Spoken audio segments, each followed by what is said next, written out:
I generally try and provoke and, like I'm sure everyone in the room, speak the truth. And I'm going to try and reflect a few words. Whether my words are related to collaboration and placemaking, I'll go slightly broader. I'll leave you to judge. But I want to reflect on a number of challenges in public policy in general, really, not just in placemaking specifically, to try and get us thinking about some of these issues. And I want to go through some of those. If I say things that you disagree with, or that you think are inappropriate, then I apologise, but I'm genuinely trying to kind of get at some difficult stuff and say it in a way which I think is how the real world sees it, rather than often as we might like to see it. So I'm just going to talk through some of these challenges, and I've set out 6, and they might overlap at times.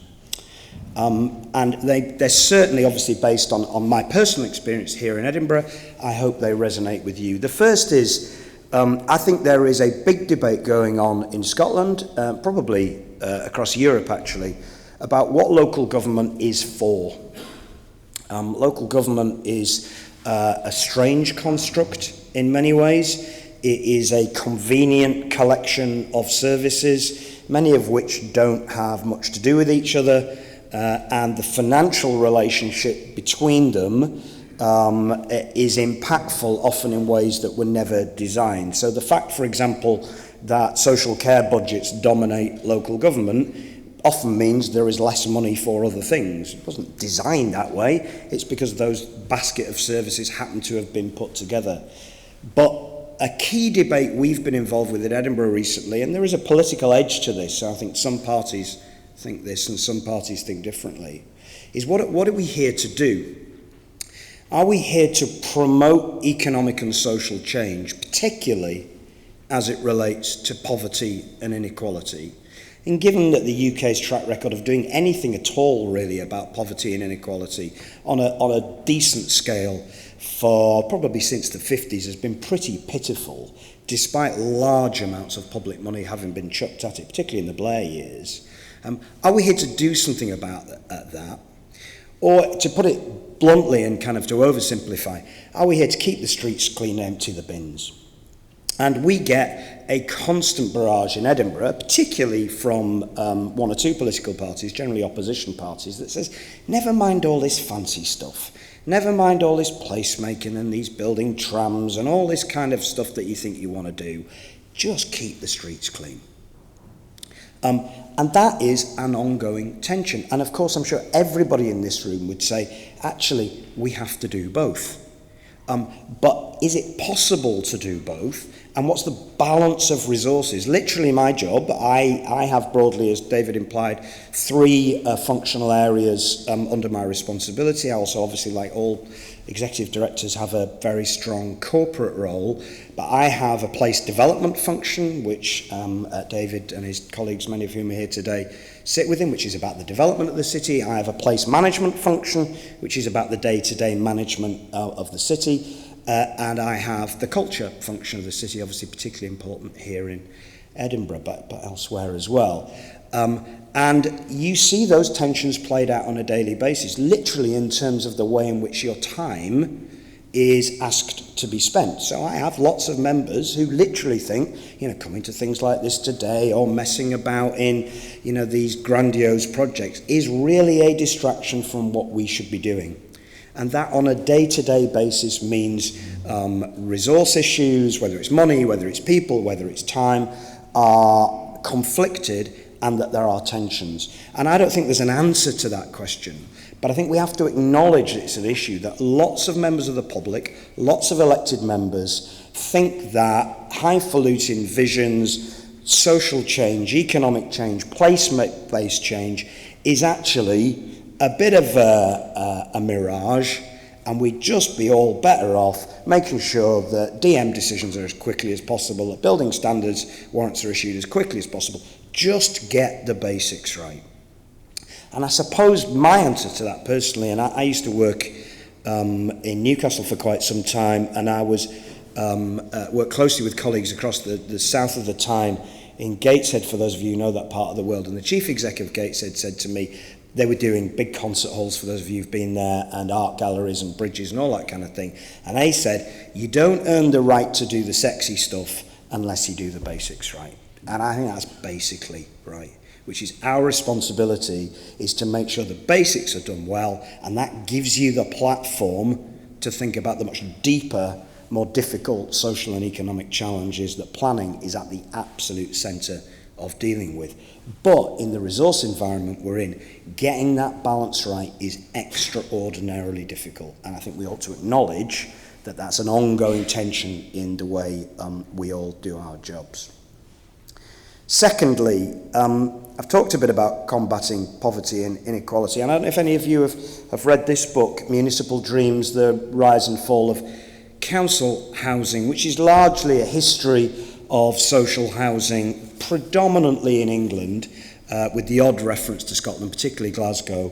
And it basically talks about the role of local authorities in solving the housing crisis, both before the Second World War, particularly after the Second War, and then probably familiar to many of us, the journey into privatisation, Almos, the rise of housing associations, so on and so forth, and all those reforms. And it's very interesting. It's written probably from a particular political perspective. Like most books, you just have to kind of ignore that and take the good bits out of it. But it crystallised for me a really interesting problem, and it gave me a phrase which was a new one to me, maybe not to some of you, which is residualisation. And what the author, John Borton, I think his name is, means by that is, in the post-war period, specifically with reference to housing, social housing was seen as something for everyone. So it was seen as an essential way of rebuilding the country, rebuilding communities, and that social housing was something which lots of people should aspire to. Whereas now, social housing is seen as, his words, not mine, as something which is residual to the housing market as a whole, i.e. if you can get something else, you will, but if you can't get anything else, you're stuck in social housing. Now, I don't think that's completely true, but I do get his point. And that journey from universality, if I can call it that, to thinking about communities and places as a whole, in thinking about how do we look after those in greatest need, which is often seen as the way in which you try and combat poverty. I'll say that again, trying to look after those in greatest need. Is that a good thing to do, or is that kind of reinforcing that notion of residualisation, which I think is quite a recent notion? It's also, as I've put on this slide, very closely related, in my view, to this notion of gentrification, which as planners I think you've been dealing with for at least 25 years. We have that in spades in Edinburgh. I'm sure you have it too. I don't know what it means. I genuinely don't know what it means. I think I know what it means. And we've had some recent, quite high-profile planning spats, which, not least for those of you who know it, the Steads Place development on Leith Walk, but also elsewhere in the city, which have kind of put us at the centre of the council and its developer allies, of course, who all, drink together, eat together, and take money from each other, etc., are determined to gentrify our community against our wishes. Goes the narrative. It's not a new narrative. I'm sure it's familiar to many of you. I honestly don't know what that really means. I think it means that what people want is for communities largely to stay the same.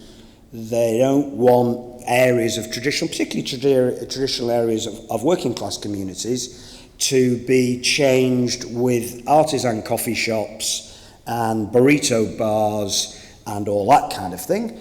They don't want middle class communities, wealthier people, to be taking the housing stock, tenements, for example, in Edinburgh traditionally, which were there for people at the lower end of the housing market. They want, as it were, a sense of stability, and if change happens, for it to be pro those who are the poorest in society rather than the benefit of the wealthier. But in that is the heart of the placemaking debate from a social point of view, from an economic point of view, from a physical point of view. And that notion of are we there to kind of do something about those residualized? Are we there to kind of somehow be the conductors of a gentrification process, guard against it, stimulate it, whatever you might want to do? In that is an incredibly complex approach. And I think, if I'm candid, the planning system is a pretty blunt tool to deal with those issues. But those issues are at the centre of what communities are facing.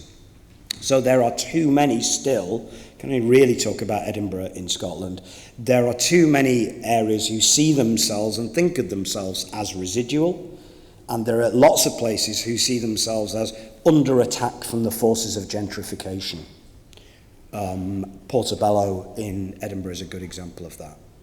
So, what does planning do about placemaking in that context? Is placemaking, people have made this charge, the kind of Trojan horse of gentrification?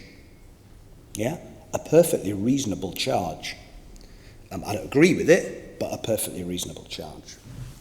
Thirdly, sustainable growth. We were doing a new economic development strategy about 18 months ago, and we have 5 political parties on the council, probably a lot like many of you, and our Green Party, who sort of hold the balance of power on the council, wanted our economy strategy to make it as an explicit objective that it would be an anti-growth strategy.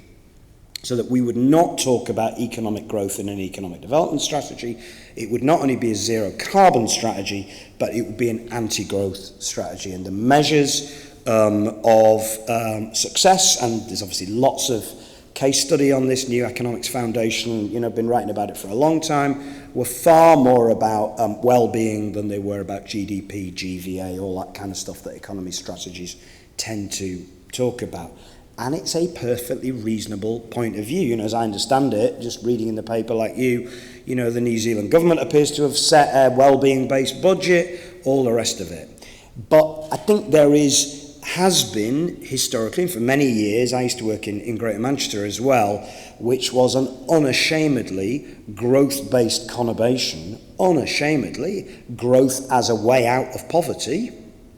Not sure that really worked, but growth as a way out of poverty, with spatial policy, planning policy, following on the coattails of some very, very bullish economic targets. And we all know how that works. So that's why, thankfully, just as I was leaving, they got into huge debates about Greenbelt release, because if you've got very punchy economic targets, then you have to look at very strong demographic growth. Therefore, you have to look at all sorts of approaches to accommodating that and putting infrastructure in place as well. But it was all rooted from very, very ambitious economic growth targets. And I'd be surprised in my lifetime if we elect a government either in Scotland or in the UK that says we don't believe in economic growth.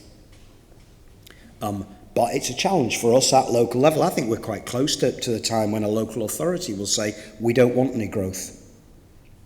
Economic growth. We certainly don't want any demographic growth because we just can't cope with it. So what does growth really mean in a local context? I think is a hugely important question. Next challenge, kind of partly related to what I was talking about in gentrification, is who has the legitimacy to make decisions? I think that is under challenge more and more, particularly in Scotland. In Scotland, much more so than the rest of the UK. I think the whole concept of either participatory democracy or deliberative democracy, whatever you want to call it, is gathering much more traction. But the idea that, particularly in planning, that a planning decision can be made which impacts on one community when that community is clearly and evidently, and of course measuring these things is always extraordinarily difficult, but strongly opposed to that decision, I think will come under increasing threat. Hence the idea, I think partly of thinking about planning at the neighbourhood level, and you might have touched on that in some of your discussions yesterday. But, you know, what is the difference genuinely between participative democracy and NIMBYism? And that's a challenge that we've talked about for a long time. But I do think that the idea of participatory democracy or deliberative democracy is young, sexy, trendy, seen to be going with the grain of what happens in communities and neighbourhoods.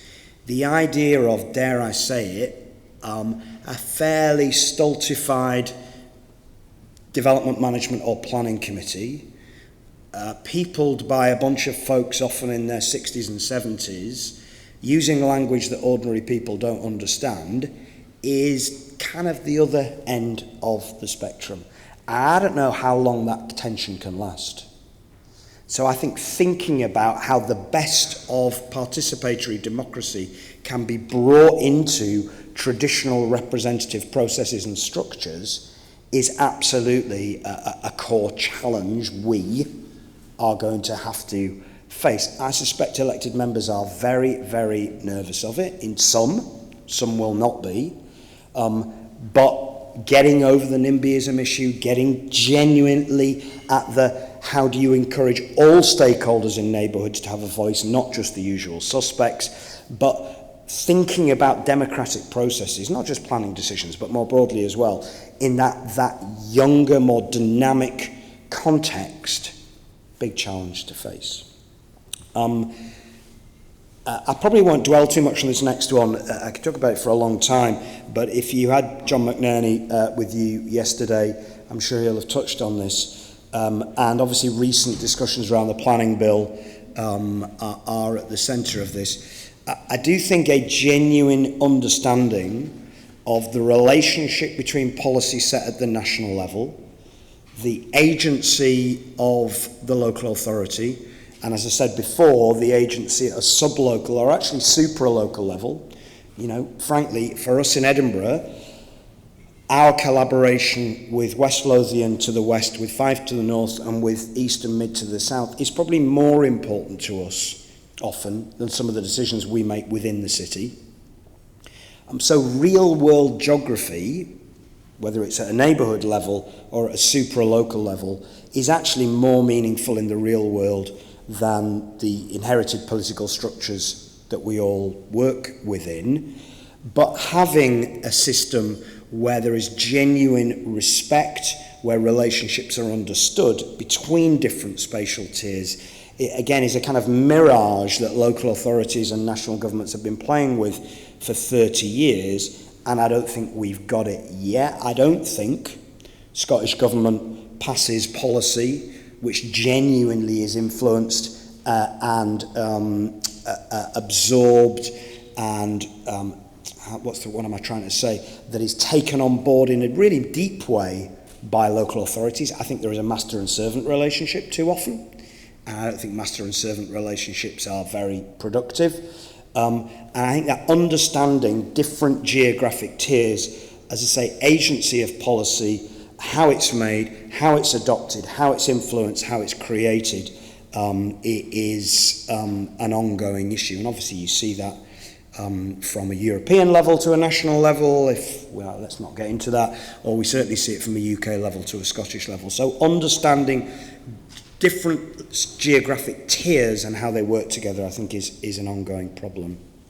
And lastly on these challenges, just an Edinburgh perspective, some of you might know, and maybe I should have put a slide on this, we're trying to do a big project with the very glamorous title of City Centre Transformation, which basically means that by and large we get cars off George Street, we get as many buses as we can off Princes Street, we turn streets like Northbridge, Southbridge into genuine boulevards, and we try and recreate in areas like the University Quarter a campus feel unhindered by the thundering of either domestic or commercial traffic, all partly regulated by a pretty stringent low emissions zone. That's a big change, but the key investment, therefore, is not really in either spatial planning, partly in spatial planning, but or transportation policy. It's actually in the management of the public realm.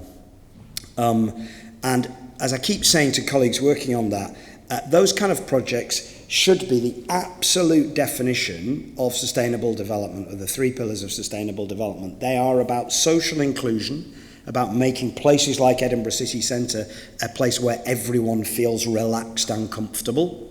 Certainly not the case at the minute, particularly for anyone with any kind of physical or mental impairment at all. So they are genuinely about social inclusion.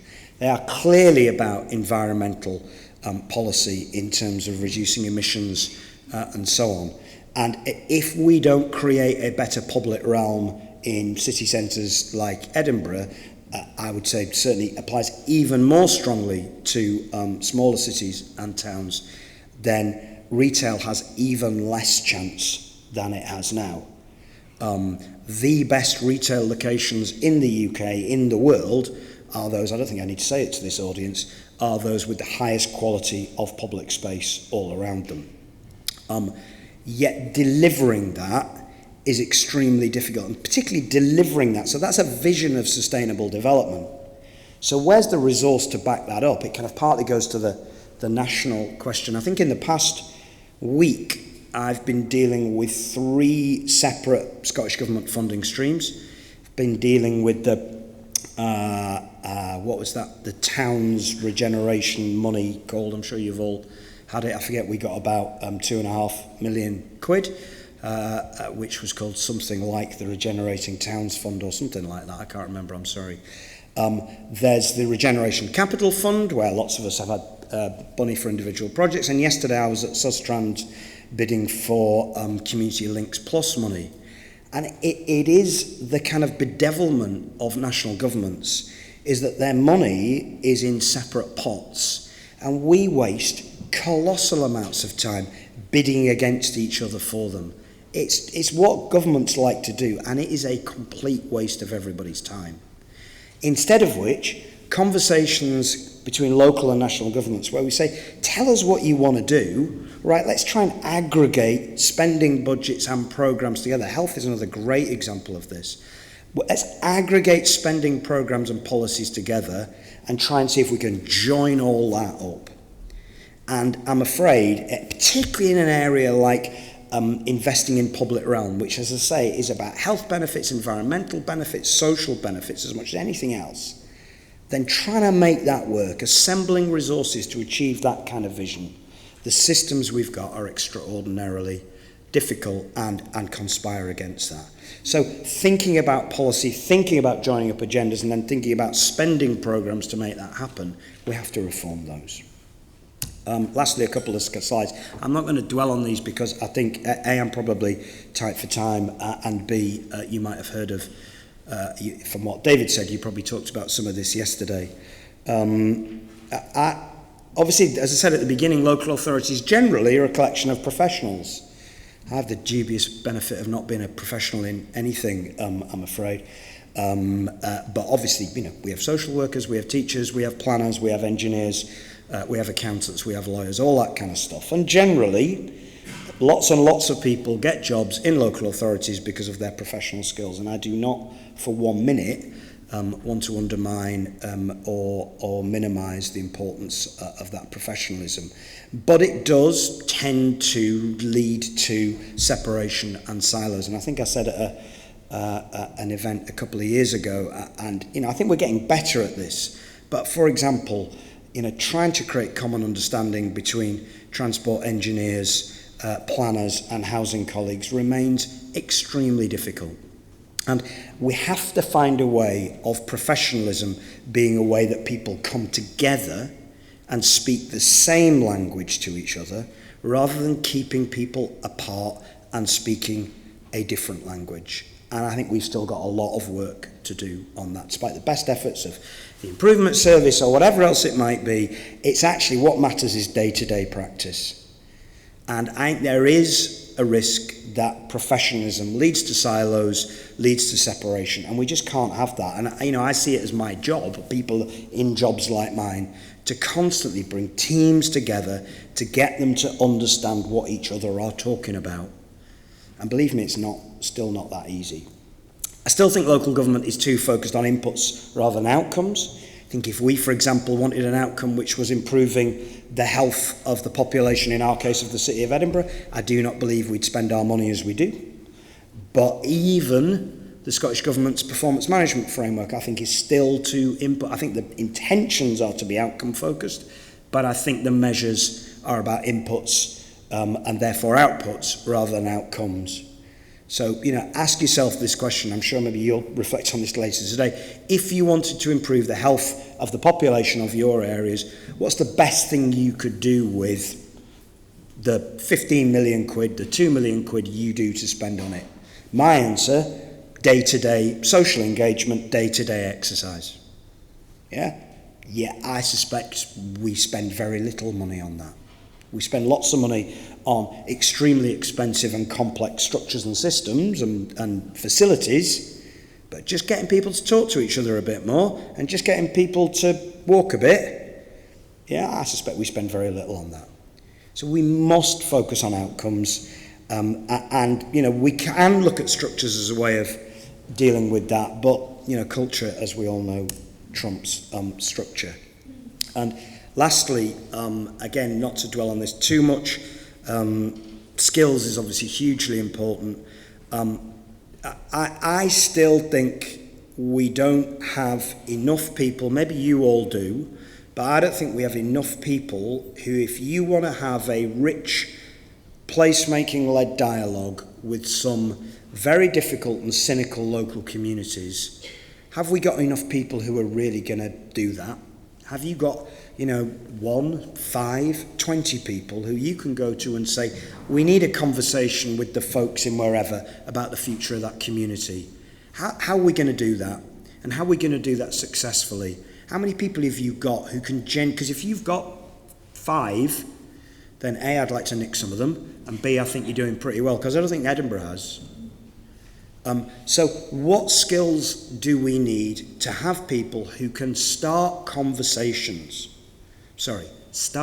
meaningful conversations, often where there is mistrust and a history of having led people up the garden path and then it's never happened and they're going, well, what's the point in this? Those skills I've listed up there, particularly I think the ability to understand and interpret the complex and then communicate it simply, it is extraordinarily difficult. And I'm not sure we recruit many people with that skill set on the person specification. Again, maybe you all do. We don't, I don't think.